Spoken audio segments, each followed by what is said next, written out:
నమస్తే, నేను మీ Zakir Hussain SS9 news నుంచి మాట్లాడుతున్నాను. ఈరోజు ముఖ్య అతిథిగా మేము పిలవగానే కాదు అనకుండా ఒక మాట నానుడి ఉంది. ఎందరో మహానుభావులు అందరికీ వందనాలు.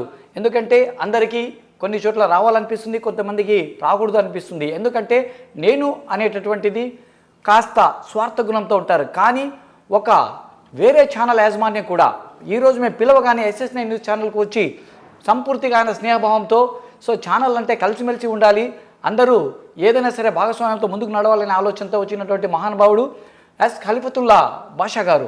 ఈయన A9 ఛానల్ని హైదరాబాద్లో నడుపుతున్నారు. ఆయన ఈరోజు మన స్టూడియోకి రావడం చాలా ఆహ్వానించదగ్గ విషయం. నమస్తే సార్. నమస్తే అండి. సార్, ముందుగా మీరు మా ఛానల్కు రావడం చాలా శుభ పరిమాణం అండి. మీతో జస్ట్ కొన్ని చిట్ చాట్ కార్యక్రమాలు, ఎందుకంటే నేటి వ్యవస్థలో రాజకీయాలు ఏ విధంగా ఉండాలి, ప్రస్తుత నడుస్తున్న రాజకీయాలు ఏ విధంగా ఉన్నాయి అనేటటువంటి విషయాల గురించి మీతో చర్చించాలని. ఎందుకంటే మీరు కూడా ఒక A9 ఛానల్కు అధిపతి, మీరు పిలవగానే వచ్చారు, చాలా సంతోషం.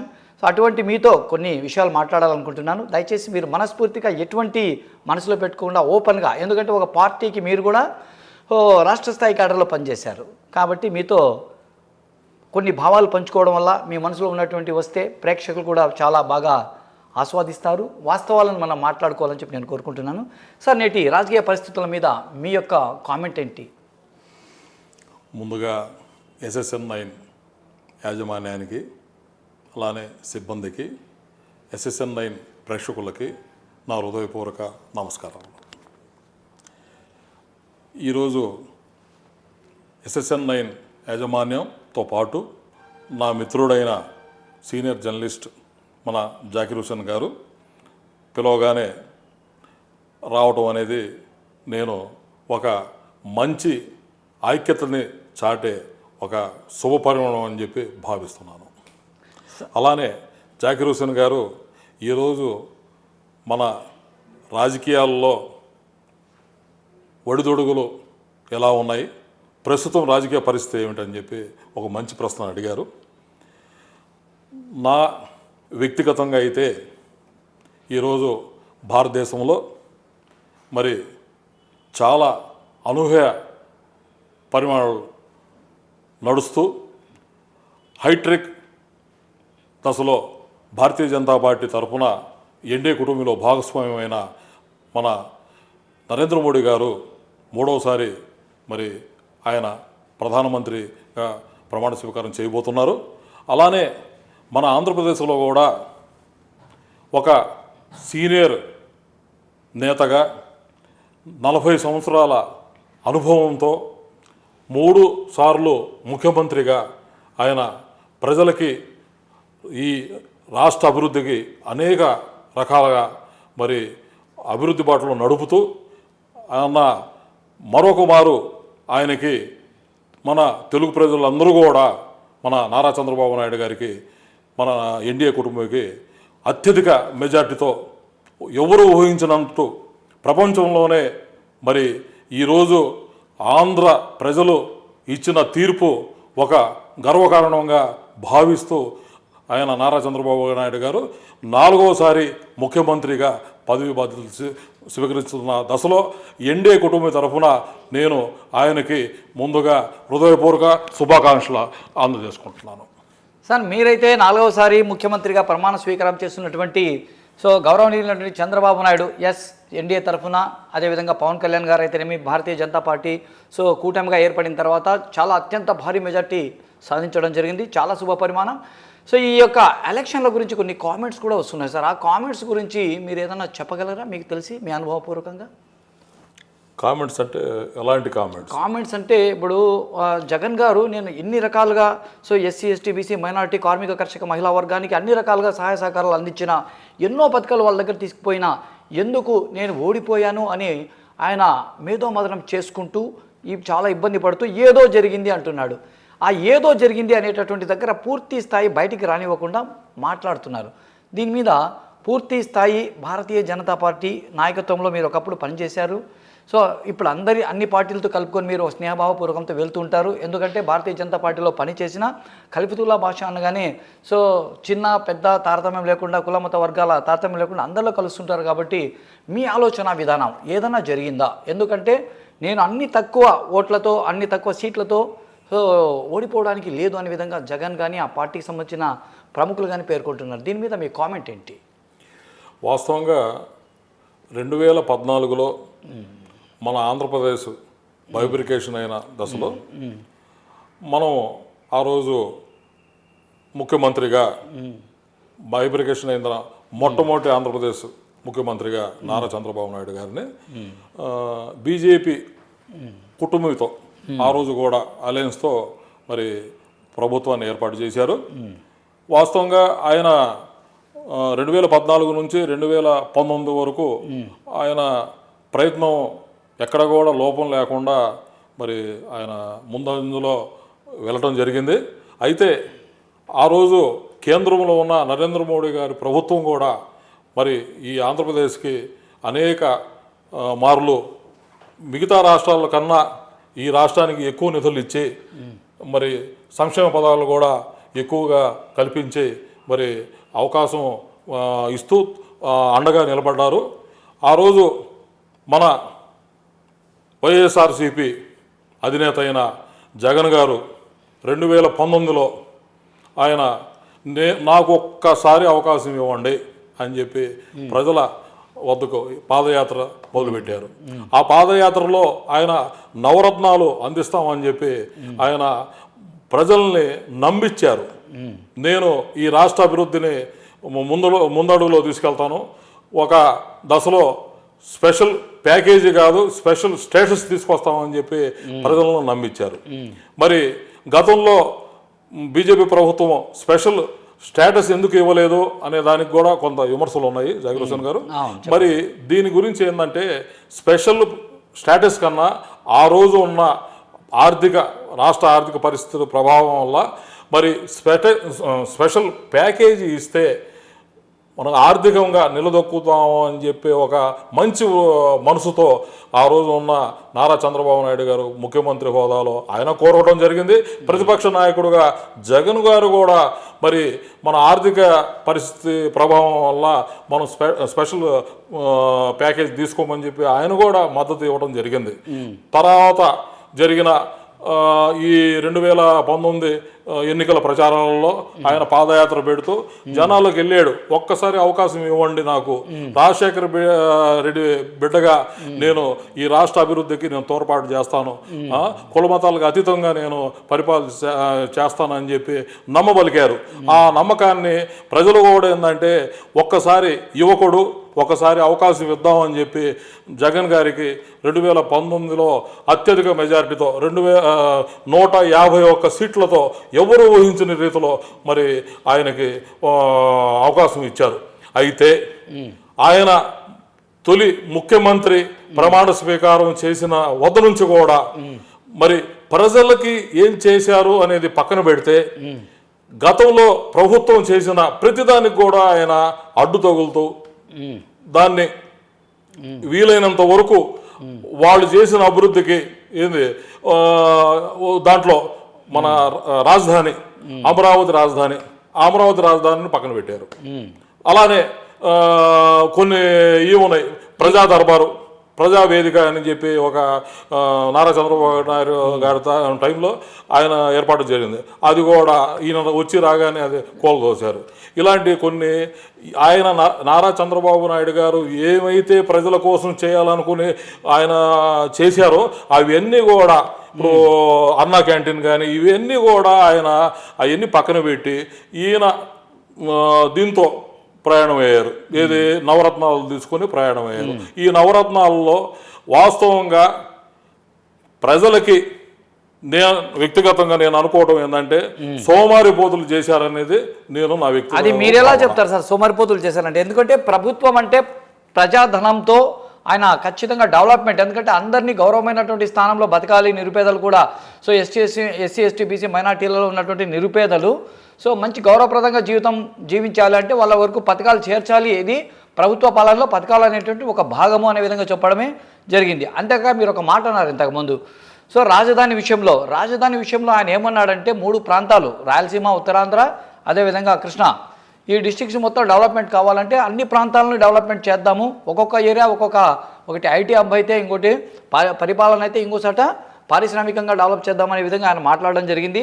అంతేకాక ఇంతకుముందు హైదరాబాద్లో చూసాం మనం, హైదరాబాద్ మాత్రమే డెవలప్మెంట్ చేయడం వల్ల మిగతా ప్రాంతాలు ఏ విధంగా నష్టపోయాయో ఆ విధంగా ఉండకూడదు అనే విధంగా ఆయన నేను చేశాను అన్నాయి ఆయన చెబుతున్నాడు. కానీ ప్రజల్లో కానీ ప్రతిపక్ష పార్టీల్లో కానీ ఒక ఆలోచన ఏంటంటే ఆయనకు మైలేజ్ తగ్గిపోతుంది, ఈ తగ్గిపోతుండడం వల్ల ప్రాంతాల వారీగా మనం అట్రాక్ట్ చేసుకోవాలి ఓటర్లు. అంటే విశాఖపట్నంలో ఒక రాజధాని ఉందని, విజయవాడలో ఒకటి ఉందని, ఇంకో చోట ఒకటి ఉందని, ఈ విధంగా న్యాయ రాజధాని అని చెప్పి రాయలసీమలో పెడుతూ పోయాడని చెప్పడమే కాకుండా ఇక్కడ ఒక కులానికి సంబంధించిన వాళ్ళ యొక్క ఆస్తులు మాత్రమే ఈ రాజధాని చుట్టూ ఉన్నాయి అని ప్రచారం కూడా ఉంది. దీని మీద మీరు ఏ విధంగా చెప్తారు సార్ మీరు? వాస్తవంగా ఇప్పుడు జగన్ గారు ఆయన 5 ఏళ్ల పాలనలో నవరత్నాల పేరుతో ప్రజలకి ఆయన చేయాల్సిన రీతిలో ఆయన సేవ చేశారు. చేయట్లేదని చెప్పి ఇక్కడ ఎవరు కూడా ప్రతిపక్షంగా ఎవరు చెప్పట్లేదు. అయితే ఈ రాష్ట్రానికి ఏమి కావాలి, ముఖ్యంగా పారిశ్రమలన్నీ కూడా ఇండస్ట్రీస్ తేవాల్సింది పోయి మనకున్నవి కూడా మరి పక్క రాష్ట్రాలకు పోయినాయి. అవి ఎందుకు అనేది ఆయనే సమాధానం చెప్పాలి. ఇంకోటి రెండోది, ఇప్పుడు మనకి రాజధాని అమరావతిలో ఒక్క సామాజిక వర్గానికే ఆస్తులు ఉన్నాయి అనేది మాత్రం అవాస్తవం. ఎందుకంటే అక్కడ ఉన్న అందరికి కూడా భూమి ఉంది, అందరూ కూడా దానికి రాజధాని అమరావతి కావాలని చెప్పి కోరుకున్నారు.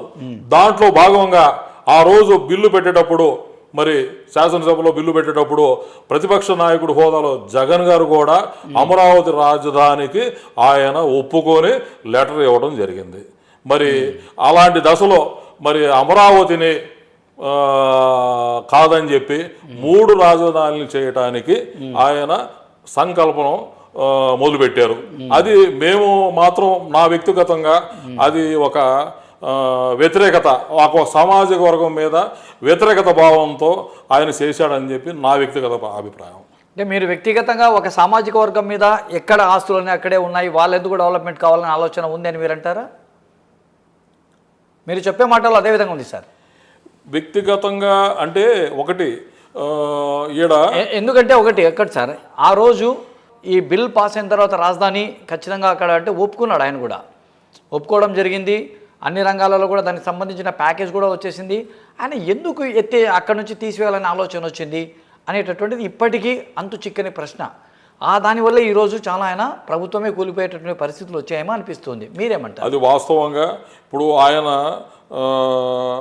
ఈ రాజధానిని కొనసాగిస్తూ అభివృద్ధి బాటలో కావాల్సి ఉంటే వేరే ఒక చోట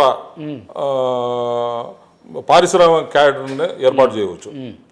అలా చేయకుండా రాజధాని పేరుతో ఏదైతే ఉందో మనకి వైజాగ్ అని చెప్పి కాసేపు వాళ్ళ అటుపక్క కర్నూలు అని చెప్పి రాయలసీమలో భాగంగా ఓ పక్క వాళ్ళ అమరావతిని కొనసాగిస్తామని ప్రజలు దీనివల్ల భయపడ్డారు. ఎందుకంటే రాజధాని వైజాగ్ వెళ్ళినట్టయితే రాయలసీమ నుంచి 1000 కిలోమీటర్లు రాజధానికి రావాల్సిన పరిస్థితి మరి సామాన్యుడికి అది సాధ్యమేనా? ఈరోజు బస్సు ఛార్జీలు చూసుకుంటే ఇక్కడ 100 కిలోమీటర్లు ప్రయాణం చేయడానికి 100 రూపాయలు టికెట్ ఉంది. మరి 1000 కిలోమీటర్లు ప్రయాణం చేసి మరి రాజధాని వైజాగ్కి రావడం అనేది అది అసాధ్యము. అది కూడా ప్రజలు భయపడ్డారు. దాంతోపాటు ఆయన తీసుకున్న కొన్ని నిర్ణయాలు ఉన్నాయి, సంబంధించిన కొన్ని నిర్ణయాలు ఉన్నాయి.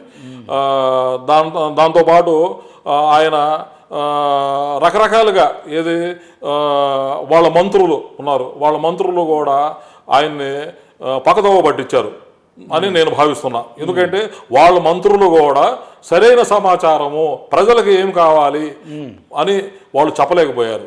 వాస్తవంగా వాళ్ళు ప్రతి ఇంటికి వెళ్ళి మరి ఆయన పెట్టిన ఒక యాత్రలో ఆయన పథకాలన్నీ వివరిస్తూ ఉన్నాము, మేము ఇంటింటికి వెళ్ళాము అని అంటున్నారే కానీ ఇంటింటికి వెళ్ళి ఏం చేశారని నేను మంత్రులని, ఆయన క్యాబినెట్లో ఉన్న మంత్రులను అడుగుతున్నాను. నేను ప్రజలకి ఒక్క నిమిషం మీరు చెప్తున్నది అంటే ల్యాండ్ టైటిలింగ్ యాక్ట్ అనేది కూడా చాలా జగన్ గారు ఓడిపోవడానికి కారణం అని చెప్పి మీరు చెబుతూ ఉంటూ కూడా, సో జగన్ గారు ఎందుకంటే మాకున్నటువంటి సమాచారం ఏంటంటే సో పూర్తి స్థాయి తనకున్నటువంటి సలహాదారులు అనేటువంటి వ్యక్తులు కూడా పూర్తి స్థాయి ఎమ్మెల్యేలను కూడా సీఎంతో కలవాలంటే వాళ్ళ పర్మిషన్ ముందు తీసుకోవాలా, వాళ్ళు చాలా నెగ్లిజెన్స్ చేసేవాళ్ళు. ఒక ఎమ్మెల్యేకే సీఎం గారి అపాయింట్మెంట్ లేకపోతే ఇక సామాన్యమైనటువంటి చైర్పర్సన్స్కి వాళ్ళకి ఏ విధంగా ఉంటుంది అనేటటువంటి నానుడి కూడా ఉంది. సో అది కూడా చాలా మంచి ఎఫెక్ట్ పడింది. అంటే రెండవ స్థాయి నాయకత్వాన్ని గుర్తించలేదు అని కూడా ఉంది. తర్వాత ఇక నిర్ణయాలన్నీ తప్పుడు నిర్ణయాలు అనే విధంగా కూడా మాట్లాడుతున్నారు. ఎందుకంటే కేవలం ఈ పథకాలు ఇచ్చుకుంటా పోతే అంటే అదేదో అంటారు కదా, చేపలు పట్టడం నేర్పించాలి కానీ చేపల కూర వండి ఇవ్వడం వల్ల సోమరిపోతులు అవుతారనే విధంగా ఉద్దేశపూర్వకంతో జనసేన, టీడీపీ, బీజేపీ ప్రచారాలు చేశాయి అంటున్నారు. దీని మీద మీరేమంటారు? వాస్తవేనండి. ఇప్పుడు ఆయన తీసుకున్న జగన్ గారు కొన్ని నిర్ణయాలు చూసుకుంటే ఇప్పుడు ఏదైతే ఉన్నాయో వాళ్ళకి అడ్వైజర్ బోర్డు ఒకటి ఇంతకుముందు ఏ ప్రభుత్వం లేని అడ్వైజర్ కమిటీలు మెంబర్లను వేసుకున్నారు. కానీ వాళ్ళు వాస్తవంగా వాళ్ళ అడ్వైజర్ వాళ్ళ కుటుంబాలకు ఇచ్చుకున్నారేమో తెలియదు కానీ జనాలకు మాత్రం వాళ్ళు జనాల తరపున ఒక రిప్రజెంట్ సీఎం గారికి ఇవ్వలేకపోయారు. మాకు ప్రజలకు ఏం కావాలనేది వాళ్ళు చెప్పలేకపోయారు.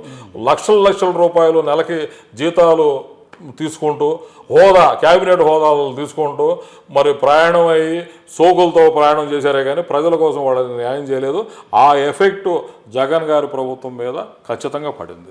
అదొకటే కదా సార్ ఎఫెక్ట్, మీరు ఆ మాట అని అంటున్నారు. ఇంకో ఎఫెక్ట్ కూడా ఉందంటే ఎప్పుడైతే సో వయసు మళ్ళినటువంటి సీఎంగా పనిచేసినటువంటి ఒక వ్యక్తిని గౌరవించకుండా తన తండ్రి స్థాయి ఉన్నటువంటి వ్యక్తిని కూడా సో అరెస్ట్ చేయించి రాజమండ్రి జైల్లో ఆ వయసులో పెట్టడము. అదేవిధంగా పవన్ కళ్యాణ్ గారు అతన్ని చూడడానికి వెళ్ళినప్పుడు అంటే చంద్రబాబు నాయుడు గారిని చూడడానికి వెళ్ళినప్పుడు పోలీసులతో సో అరెస్ట్ పోనివ్వకుండా చేయడం కూడా అది చాలామంది ఆ ఏజ్లో ఆయన అరెస్ట్ చేయడం అనేటువంటి జీర్ణించుకోలేకపోయారు. ఇంత పెద్ద వ్యక్తిని ఏ విధంగా అరెస్ట్ చేస్తారు అనేటటువంటిది కూడా ఆలోచనలో కూడా కాస్త పబ్లిక్లో డిఫరెన్సెస్ వచ్చింది, ఆలోచించారని కూడా ఉంది. దీని ఇంపాక్ట్ కూడా ఉంటుందంటారా మీరు? ఖచ్చితంగా ఉంటుందండి. ఎందుకంటే ఒక రాష్ట్రానికి ఒక దేశంలోనే ఒక మంచి పేరుతో మరి 3 సార్లు ముఖ్యమంత్రిగా చేసి అప్పటికి మన ఎన్టీ రామారావు అల్లుడుగా మరి ఒక మంచి పేరుండి ప్రజలకి ఆయన హయాంలో అనేక పథకాలు తీసుకురావడమే కాక ఐటీ హబ్ని కూడా ఈరోజు ఐటీ రంగంలో మనం ప్రథమంగా ఉన్నాము అంటే అది కేవలం నారా చంద్రబాబు నాయుడు గారి దయాన్ని మనం భావించాలి. అలాంటి దశలో మరి ఆయన ఇప్పటి వరకు ఆయన 40 ఏళ్ల జీవితంలో రాజకీయ జీవితంలో ఎక్కడ కూడా ఆయన ఒక చిన్న తప్పు చేయలేదు. మరి అలాంటి వ్యక్తిని ఆ వయసులో మరి ఆరోగ్యంగా లేని అనారోగ్యంగా ఉన్న దశలో ఆయన్ని జైలుకు వెళ్ళడం అనేది ప్రజలు అది మరి తట్టుకోలేకపోయారు. అది వాస్తవంగా జగన్ గారు జైల్లో వేయించారా లేదో తెలియదు కానీ ప్రభుత్వం మాత్రం ఉన్న పోలీసు శాఖ మాత్రం కాస్త ఓవర్ యాక్షన్ చేసి ఆయన్ని చాలా ఇబ్బందులు పెట్టారు. అంటే అప్పుడున్నటువంటి పోలీస్ వ్యవస్థ కూడా చాలా ఓవర్ యాక్షన్ చేసింది. అంటే ఎందుకు రాజుని మెప్పించడం కోసం, అంటే ముఖ్యమంత్రి గారిని మెప్పించడం కోసం ఓవర్ యాక్షన్ చేశారంటారా మీరు? అది ఇక మనం చూస్తూనే ఉన్నాం. ఎందుకంటే సంఘటనలు చూస్తూనే ఉన్నాం. ఇప్పుడు ఒక శాఖ మీద మనం తప్పుగా మాట్లాడకూడదు. అందరూ అట్లా ఉండరు. కొంతమంది ఏంటంటే కాస్త ఫేవర్గా ఓవర్ యాక్షన్ చేసి ఉండొచ్చు. మరి ఓవర్ యాక్షన్ చేసి ఉండకపోతే ఒక్క గంట వ్యవధి ఇవ్వమన్నా కానీ 1 గంట వ్యవధి కూడా ఇవ్వకుండా ఆయన్ని అర్ధరాత్రి మరి ఆయన్ని స్టేషన్ తీసుకెళ్లారు అంటే మరి అదే అనుకోవాలి. వాట్ ఎవర్ మేబీ ఇన్ని కారణాల వల్ల సో ఆ యొక్క ప్రభావం మొత్తం, ఆ యొక్క ఇంపాక్ట్ మొత్తం జగన్ ప్రభుత్వం పడిపోవడానికి 2024 సార్వత్రిక ఎన్నికలలో కూటమి దిగ్విజయం పొందడానికి అవకాశం ఉందంటారు. ఇక పవన్ కళ్యాణ్ గారి దగ్గరకు వస్తే సో యాక్చువల్గా పవన్ కళ్యాణ్ గారు కూటమిలో ఆయన సొంతంగా నిలబడ్డా కూడా ఖచ్చితంగా 35 నుంచి 40 సీట్లు గెలిచేవాడు. కానీ ఎందుకు కూటమిలో 21 సీట్లకి ఆయన ఇంపాక్ట్ అయ్యి బీజేపీకి సహకరించాడు? మన జనసేన అధినేత పవన్ కళ్యాణ్ గారు కూడా ఆయన కోరుకుంది కూడా ఈ రాష్ట్ర అభివృద్ధి ప్రజల అభివృద్ధి, ప్రజల సంక్షేమం బాటలో నడవాలి అనేది ఆయన కోరుకున్నారు. ఆ దశలో జగన్ గారి ప్రభుత్వము ప్రజా వ్యతిరేక విధానంలో నడుస్తుంది. మరి ఈ రాష్ట్రాన్ని మనం బాగు చేయాలి అంటే నేను తగ్గాలి, ఎక్కడ తగ్గాలి ఎక్కడ పెరగాలనేది మరి పవన్ కళ్యాణ్కి అది బై బర్త్గా ఉన్నట్టు మనం చూస్తూ ఉన్నాం, చాలా సన్నివేశాలు చూస్తూ ఉన్నాం. ఆ దశలో ఆయన కేవలం ఆయన చరిష్మాని ఈ రాష్ట్ర కోసం, ఈ ప్రజల కోసం ఆయన తగ్గి ఆయనకి ఎంతవరకు ఎలిజిబిలిటీగా వస్తాయో సీట్లు కుటుంబంలో అన్నీ తీసుకున్నారు. ఆయన అయితే డిమాండ్ చేయలేదు. ఒక దశలో ఆయనకు వచ్చినవి కూడా కొంతమందికి 1-2 సీట్లు పంచడం జరిగింది. మరి అలాంటి ఒక నిస్వార్థంగా ప్రజల కోసం మరి ఆయన సంపాదించిన ఇది కూడా సంపద కూడా ప్రజల కోసం మరి ఆయన చాలా వెచ్చించారు. మరి ఆయన కూడా ఈ 2024లో ప్రభుత్వం రావడానికి ఆయన పాత్ర కూడా చాలా అమోఘమైన పాత్ర. దాంట్లో ఇంకో దశలో భారతీయ జనతా పార్టీ కుటుంబంలో మరి చంద్రబాబుని చేర్పించడానికి కూడా ఆయన చాలా శ్రమించారు. మొత్తం మీద ఆయన శ్రమ ఫలించింది. ముగ్గురు కలిసి భారతీయ జనతా పార్టీ, టీడీపీ, జనసేన ముగ్గురు కలిసి ఈ రాష్ట్ర అభివృద్ధికి ఆలోచించారు. కాబట్టి ప్రజలు కూడా ఒక చారిత్రాత్మకమైన నిర్ణయాన్ని తీసుకొని ఆంధ్రుల ఆత్మగౌరవాన్ని చాటి చెప్తూ మొత్తం ప్రపంచం మొత్తం ఆంధ్రుల ఆత్మగౌరవాన్ని మనమే ప్రజలే, ఆంధ్ర ప్రజలే మరి ఇది ప్రపంచానికి చాటి చెప్తూ ముందుకు వచ్చారని చెప్పి తెలియజేసుకుంటూ ఈ నిర్ణయం తీసుకున్న ఆంధ్రులకు ఒక్కసారి నా వ్యక్తిగతంగా మా ఛానల్ తరఫున శుభాభినందనలు తెలియజేసుకుంటున్నాను. సరే, ఎక్కడ తగ్గాలో ఎక్కడ నెగ్గాలో ఖచ్చితంగా పవన్ కళ్యాణ్కి తెలుసు. కాబట్టి ఆయన 21 సీట్లకే పరిమితం అయిపోయి సో రాష్ట్రాన్ని నడిపించాలంటే చంద్రబాబు లాంటి సీనియర్ నాయకుడు కావాలి. ఆయనను చూసిన తర్వాత, అనుభవాన్ని నేను సాధించిన తర్వాత నా ప్రయత్నం నేను చేయొచ్చు అనేటటువంటి ఆలోచనలో ఉన్నాడు. అంతేకాక రాజమండ్రి జైల్లో ఇద్దరి మధ్య ఒక సంభాషణ జరిగింది. ఆ సంభాషణ ద్వారా వాస్తవానికి నాలో చాలా మార్పు వచ్చింది అని చెప్పి కూడా ఆయన స్టేట్మెంట్ ఇవ్వడం జరిగింది. ఆ సంభాషణ ఏమై ఉండొచ్చు? చంద్రబాబు నాయుడు గారికి పవన్ కళ్యాణ్కి మధ్య సంభాషణ జరిగింది. ఆ సంభాషణ ద్వారానే అక్కడే బీజం పడింది వాళ్ళ యొక్క కూటమి ఏర్పాటు చేయడానికి. ఆ తర్వాత జగన్ గారు బీజేపీతో కూటమి కావడానికి ఒక యాంగిల్లో చూస్తే చంద్రబాబు నాయుడు గారికి బీజేపీతో కూటమి పెట్టుకోవడానికి అంత అయిష్టతగా ప్రదర్శించాడు మొదట. ఎందుకంటే నాకు మైనార్టీస్ ఎక్కడ దూరం అవుతారని. కానీ మైనార్టీస్ కూడా ఈరోజు పూర్తి స్థాయి గంపగుత్తుగా కూటమికే ఓట్లు వేయడం జరిగింది. అవునా సార్? మరి ఆ యొక్క సంభాషణ ఏమి జరిగి ఉండొచ్చు? మళ్ళీ మైనార్టీలో కూడా మార్పు రావడం కోసం, ఎందుకంటే జగన్ వెంట మైనార్టీలు ఉన్నారు, ఖచ్చితంగా 100కు 100% కూడా జగన్తో పాటే ఉన్నారని చెప్పి ప్రచారం చేసుకున్నారు వాళ్ళు. దీని మీద మీరేం చెప్తారు?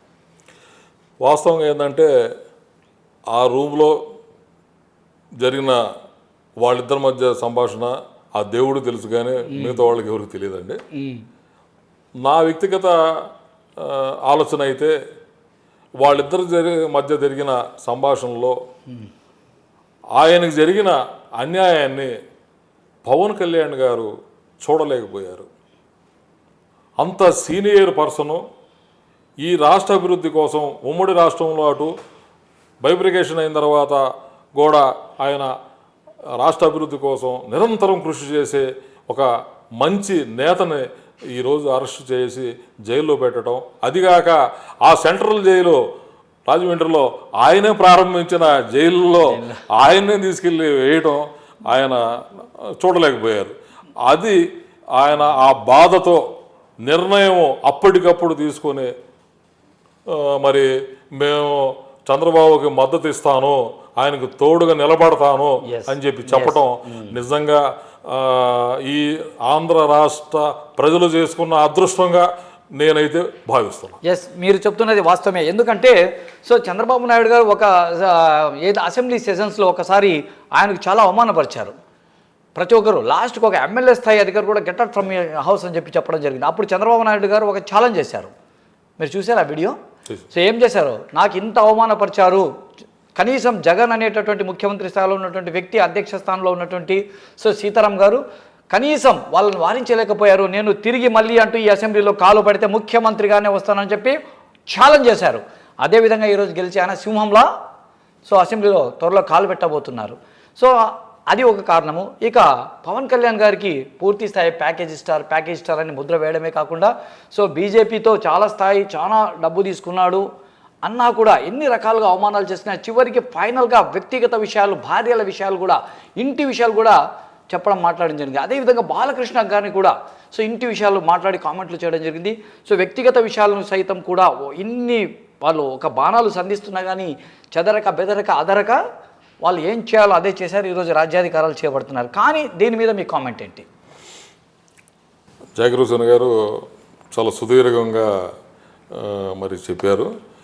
నేను ఒకటి, చంద్రబాబు నాయుడు గారుని అవమానం పరిచింది సభలో, అది వాస్తవం. ఎందుకంటే ఒక ప్రతిపక్ష నాయకుడుగా అతన్ని విమర్శించే అధికారం అయితే ఎమ్మెల్యేలకు ఉంటుంది, ఆరోగ్యకరమైన వాతావరణంలో. అది గతంలో కూడా రాజశేఖర రెడ్డి గారు కూడా 2 సార్లు ముఖ్యమంత్రిగా ఉన్నప్పుడు చంద్రబాబు నాయుడు గారు, అలానే మన రోసయ్య గారు, అలానే మన రాజశేఖర రెడ్డి గారు అనేక సందర్భాల్లో మరి పోట్లాడుకునేవాళ్ళు. అది ఆరోగ్యకరమైన వాతావరణంలోనే ప్రజలకి మొప్పించే విధంగానే పోట్లాడుకునేవాళ్ళు. కానీ ఈ రకంగా వ్యక్తిగతంగా కుటుంబాలను కూడా విమర్శించే స్థాయిలో ఈ సభ జరగటం అనేది నిజంగా వాళ్ళకి అది కూడా ఒక మైనస్గా నేను చెప్తున్నాను. ఇంకోటి ఏంటంటే ప్యాకేజ్ రాయడు అని అంటున్నారు. మరి పవన్ కళ్యాణ్ గారు ప్యాకేజ్ రాయాలంటే ప్యాకేజీ ఎక్కడ ఆయనకు అందింది, మరి ఆయన తీసుకున్నప్పుడు ఎవరు చూశారనేది ముందు వాళ్ళు బయటకు వచ్చి వాళ్ళు సాక్ష్యాధారాలతో తెలియపరిస్తే అప్పుడు మనం నమ్ముదాం. నేను వాస్తవంగా ఏంటంటే పవన్ కళ్యాణ్ గారు ఈ రాష్ట్రం కోసం, ఈ రాష్ట్ర భవిష్యత్తు కోసం మరి ఆయన సుదీర్ఘంగా పార్టీని పెట్టి మరి ఈరోజు ఆంధ్ర ప్రజలకి ఒక మంచి దమ్ముగల్ల నాయకత్వాన్ని అందించారు. అలాంటి వారిని సహజంగా రాజకీయాల్లో విమర్శలు అనేవి మంచి చేస్తే ఎటు చెడుగా చెప్పే ఇది చాలా ఎక్కువగా ఉంటుంది. అదిగా దాన్ని అలా భావించాలి. ఇంకో రకంగా చూసుకుంటే భారతదేశంలో భారతీయ జనతా పార్టీ ఆవిర్భావం నుంచి కూడా మైనార్టీల శత్రువు అయితే కాదు. మైనార్టీ శత్రువులు భారతీయ జనతా పార్టీలో ఉన్నారు. భారతీయ జనతా పార్టీ మైనార్టీ వర్గానికి శత్రువు అని చెప్పి రాజకీయ ప్రతిపక్షంలో ఉన్న నాయకులు విమర్శిస్తారే కానీ ఎక్కడ కూడా మైనార్టీలకి భారతీయ జనతా పార్టీ అన్యాయం చేయలేదు. గతంలో కూడా వాజ్పేయి గారు ప్రధానమంత్రిగా ఉన్నప్పుడు మరి ఆ రోజు నారా చంద్రబాబు నాయుడు గారు ఆయన ముఖ్యమంత్రిగా ఉండి మరి ఒక కీలక నేతగా జాతీయ స్థాయిలో మైనార్టీ వర్గానికి రాష్ట్రపతి ఇవ్వాలని అబ్దుల్ కలాంని ప్రతిపాదించింది ఆ రోజు చంద్రబాబు నాయుడు గారు. ఆ రోజు భారతీయ జనతా పార్టీ కూడా మరి దాన్ని ఆహ్వానించి ఆయన్ని ఒక రాష్ట్రపతిగా మైనార్టీ ముద్దుబిడ్డ అయిన మన అంటే కన్నా భారతదేశానికి ముద్దుబిడ్డ అయిన మన అబ్దుల్ కలాం గారిని రాష్ట్రపతి చేశారు. అలానే చూసుకుంటే తర్వాత కూడా మైనార్టీస్కి అనేక పథకాలను ఇవ్వడం జరిగింది. ఈరోజు ఆయన తర్వాత కాంగ్రెస్ ప్రభుత్వం 10 సార్లు ఉంది, ప్రభుత్వం వెళ్ళింది. ఆ 10 సంవత్సరాల్లో కూడా కాంగ్రెస్ ప్రభుత్వం మైనార్టీలకి ఏమి కావాలనేది కూడా వాళ్ళు ఇచ్చిన ప్రతి బడ్జెట్లో కూడా ఏమి చూపించలేకపోయినాయి. తర్వాత 2014లో ప్రియతమ నరేంద్ర మోడీ గారు ప్రధానమంత్రి అవడం జరిగింది. ఆయన ప్రధానమంత్రి అయిన తర్వాత ఈరోజు వరకు కూడా ఇప్పుడు 3వ దశ అంటే 3వసారి ప్రధానమంత్రిగా ప్రమాణ స్వీకారం చేయబోతున్నారు. ఆయన పరిపాలించిన ఈ 10 సంవత్సరాల్లో కూడా మైనార్టీల అభివృద్ధి కోసం అనేక పథకాలని ముందుకు తీసుకొచ్చారు. ఈరోజు యావత్ భారతదేశంలో 10 సంవత్సరాల నుంచి కూడా ఎక్కడ కూడా మైనార్టీల మీద మరి హింస జరగలేదని చెప్పి నేను ఘంటాముఖంగా చెప్తున్నాను. సో ఓకే సార్, మీరైతే మైనార్టీస్ మీద ఎటువంటి గొడవలు జరగలేదు 10 సంవత్సరాల నుంచి అని చెప్తున్నారు. మనకు కావాల్సినటువంటి రాష్ట్రాభివృద్ధి కాబట్టి ప్రస్తుతం కూటమి అనేటటువంటిది సో బలంగా విజయం సాధించడం జరిగింది. ఇప్పుడు కూటమి యొక్క ప్రాధాన్యత సెంట్రల్ గవర్నమెంట్లో ఏమన్నా ఉండబోతోందా? ఉంటే ఎలా ఉంటుంది? మన రాష్ట్రానికి రావాల్సిన నిధులు ఈ కూటమికి సంబంధించినటువంటి పవన్ కళ్యాణ్ అయితేనేమి, అదేవిధంగా మన ముఖ్యమంత్రి కాబోయే చంద్రబాబు నాయుడు గారు అయితేనేమి పూర్తి స్థాయి వాళ్ళ నుంచి కేంద్ర ప్రభుత్వం నుంచి రాబట్టుకుని ఇక్కడ డెవలప్మెంట్ చేయడానికి అవకాశం ఉంది, చేస్తారంటారా? ఎందుకంటే ఈ మేనిఫెస్టోలో గతంలో కంటే ఎక్కువ హామీలు ఇవ్వడం జరిగింది. ఖచ్చితంగా మేము చేస్తాము అని చెప్పి వాళ్ళు గంటా పదంగా చెప్పడం జరిగింది. ఇంతకుముందు కేవలం జగన్ ఒక్క పార్టీ మాత్రమే హామీలు ఇచ్చేది. ఇప్పుడు 3 పార్టీలు ఏకమై మేము ఖచ్చితంగా ఇవి అమలు చేసే తీరుతామని చెప్తున్నాయి. ఇవి జరుగుతుందంటారా? సాధ్యమంటారా? అంత బడ్జెట్ ఎక్కడి నుంచి వస్తుందంటారా? ఖచ్చితంగా జరుగుద్దండి. ఎందుకంటే ఒక అనుభవశాలి అయిన నారా చంద్రబాబు నాయుడు గారు మరి ముఖ్యమంత్రిగా బాధ్యతలు తీసుకుంటున్నారు. ఆయన అనుభవంతో ఈ రాష్ట్ర అభివృద్ధి కోసం కేంద్రంలో ఒక స్నేహభావంతో ప్రయాణం చేస్తున్నారు కాబట్టి అన్ని రాష్ట్రాల్లో కన్నా వెనకబడిన ఈ రాష్ట్రానికి కేంద్రం కూడా పెద్ద మనసుతో మరి ఎక్కువగా నిధులు ఇచ్చి ఎక్కువ పథకాలు ఇచ్చి ఈ రాష్ట్ర అభివృద్ధికి తోడ్పడుతుందని చెప్పి నేను భావిస్తున్నాను. దాంట్లో భాగంగా మరి ఈ 3 పార్టీలు కూడా కుటుంబీ కాబట్టి, ఎన్డీఏ కుటుంబీ కాబట్టి నారా చంద్రబాబు నాయుడు గారి ప్రయత్నము, అలానే మన పవన్ కళ్యాణ్ గారి ప్రయత్నం కూడా, దాంతోపాటు ఎన్టీ రామారావు గారి ముద్దు బిడ్డ అయిన మన భారతీయ జనతా పార్టీ రాష్ట్ర అధ్యక్షురాలు పురంధరేశ్వరి మేడం గారు కూడా ఈరోజు రాజమండ్రి నుంచి ఆమె పార్లమెంటుగా గెలిచి ఉన్నారు. ఆమె కూడా మరి ఆమె ప్రయత్నంలో కూడా ఈ రాష్ట్ర అభివృద్ధి కోసం కావాల్సిన నిధులు తీసుకొస్తారని చెప్పి నేను ఆశాభావం ఎక్కువ చేస్తాను. మీరైతే నిధులు తీసుకొని వచ్చి డెవలప్మెంట్ చేస్తారని చెప్పి ఖచ్చితంగా అంటున్నారు సార్. ఎందుకంటే సో ఒక మూసలో అంటే ఒక డాల్లో 3 కత్తులు పడతాయని చెప్పి ఒరుగుతాయని చెప్పి అనడమే కాకుండా ఇక ముఖ్యమైనటువంటిది ప్రత్యేక హోదా. సో ఒకప్పుడు ప్రత్యేక హోదా మాసిపోయినటువంటి కథ సమసిపోయింది, దాని కథ అయిపోయింది అన్నారు. మరి ఇప్పుడు కొత్తగా తెర మీదకి ప్రత్యేక హోదా అనేటటువంటి కథ వస్తూ ఉంది. సో దీన్ని త్వరలో బీజేపీ కూడా పరిగణలోకి తీసుకుంటాను అనే సంకేతాలు ఈరోజు ఏదో వదిలినట్లుగా ఇన్ఫర్మేషన్ ఉంది. సో ఒకవేళ ప్రత్యేక హోదా వస్తే భారతీయ జనతా పార్టీ అంటే గతం వద్దు, ప్రస్తుతం వర్తమానంలోకి వద్దాం. ఇప్పుడు ఇక్కడ ఒప్పుకోవడానికి అవకాశం ఉందంటారా? ఎందుకంటే ప్రత్యేక హోదాతోనే చాలా వరకు మీకు అన్నీ తెలుసు డెవలప్మెంట్ జరగడానికి అవకాశం ఉంటుంది. ఇప్పుడున్నటువంటి ప్రభుత్వము నడిపిస్తూ కూడా ప్రత్యేక హోదా రావడం వల్ల చాలా అనేక రాయితీలు రావడానికి అవకాశం ఉంటాయి. ఒకవేళ ప్రత్యేక హోదా భారతీయ జనతా పార్టీ ఇవ్వడానికి అవకాశం ఉందంటారా? ఇప్పుడు కొత్తగా ఏర్పడే ప్రభుత్వంలో, కేంద్ర ప్రభుత్వంలో మరి ప్రియతమ నరేంద్ర మోడీ గారు నాయకత్వంలో, ఇలానే మన ఈ రాష్ట్రంలో నారా చంద్రబాబు గారి నాయకత్వంలో గతంలో ప్రత్యేక హోదా అనేది గతంలో మరి అది గతహ అయిపోయింది. ఇప్పుడు కొత్తగా తెర మీదకి తీసుకొచ్చారు ప్రతిపక్ష నాయకులు. ప్రజలైతే కోరుకోవట్లేదు, ప్రతిపక్ష నాయకులు మాత్రం కొత్తగా తెర మీద తీసుకొచ్చారు. ఇప్పుడు ముగ్గురు ఒకటయ్యారు కాబట్టి మీరు ప్రత్యేక హోదా తేగలరా అని ఒక క్వశ్చన్ మార్క్ పెడుతున్నారు. ఖచ్చితంగా ఈ రాష్ట్ర అభివృద్ధి కోసం మరి వీరు పెద్దలందరూ కూడా మరి చర్చించి అవసరమైతే ప్రత్యేక హోదా ఇవ్వచ్చు. వెరీ గుడ్, దాంట్లో సందేహం లేదు. అది కాలమే మనకి తెలియపరుస్తుంది. ఎస్, సో ప్రత్యేక హోదా ఇవ్వడానికి అవకాశం ఉంది, దాని కాలమే నిర్ణయిస్తుందని చెప్పి చెప్పడమే కాకుండా సో ఇక ఫైనల్గా సార్ ఈ యొక్క ప్రమాణ స్వీకారోత్సవమైన అనంతరం సో రాష్ట్ర పాలనకు అదేవిధంగా టీడీపీకి అయితేనేమి, మన జనసేన పార్టీకి అయితేనేమి, బీజేపీ పార్టీకి అయితేనే ఎలా ఉంటే ఎలా ముందుకెళ్తే బాగుంటుందని ఫైనల్గా మీరు ఒకసారి SS9 న్యూస్ నుంచి ప్రేక్షకులకు సో మీరు తెలియజేయండి సార్. ఫైనల్గా ఈరోజు నేను కోరుకున్నది, తెలియపరుచుకున్నది ఒకటే, సబ్కా సాత్ సబ్కా వికాస్ అనే ఒక మంచి హృదయంతో ప్రియతమ నరేంద్ర మోడీ గారు గత 10 సంవత్సరాలు అంటే 2 సార్లు ప్రధానమంత్రిగా దేశ ప్రజలకి వారి అభివృద్ధికి కోసం ప్రతిరోజు కూడా ఆయన దేశ ప్రజల అభివృద్ధి కోసం కంకణం కట్టుకుని నడిచే వ్యక్తి, కృషి చేసే వ్యక్తి. ఆయన మరి నాయకత్వంలో మూడోసారి కూడా ఈరోజు ప్రభుత్వాన్ని ఏర్పాటు చేసుకుంటున్నాం కేంద్రంలో బీజేపీ ఇండియా కూటమితో. ఈరోజు నేను ఒకటే కోరుతున్నా,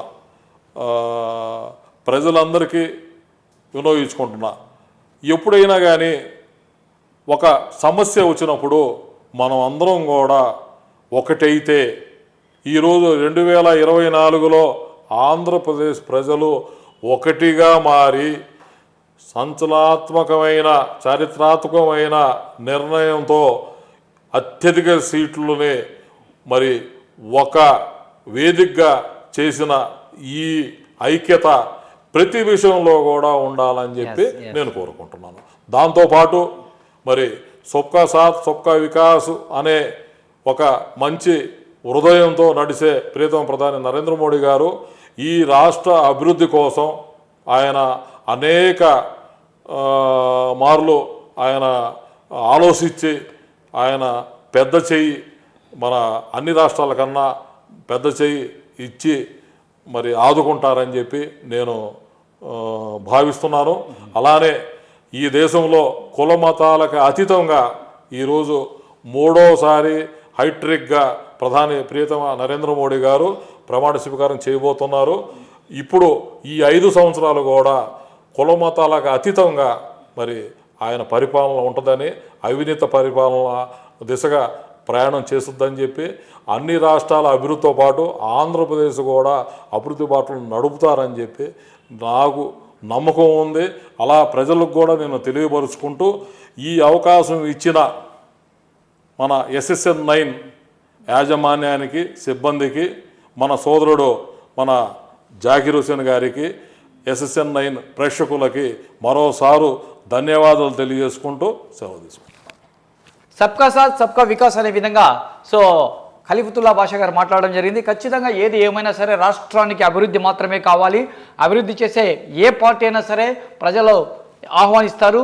ఏదైతే ఇప్పుడు కొత్త ప్రభుత్వం ఏర్పడుతుందో ఈ కొత్త ప్రభుత్వం తప్పకోకుండా రాష్ట్రాన్ని కుల మత రహితంగా అభివృద్ధి చేయాలని చెప్పి అభివృద్ధి బాట వైపులో తీసుకెళ్లాలని చెప్పి సో ఖలీఫతుల్లా బాషా గారు మాట్లాడడం జరిగింది. ఆయన పిలవగానే ఆయనకు ఒక స్టూడియో ఉంది, ఆయనకు ఒక వార్తా ఛానల్ ఉంది. కానీ పెద్ద మనసుతో వచ్చి ఈ స్టూడియోలో తనదైన యొక్క వాక్ చతురతతో సందేశాన్ని ఇచ్చినందుకు ఆయనకు ప్రత్యేకమైన ధన్యవాదాలు తెలియజేసుకుంది. నమస్తే సార్. నమస్తే. Thank you.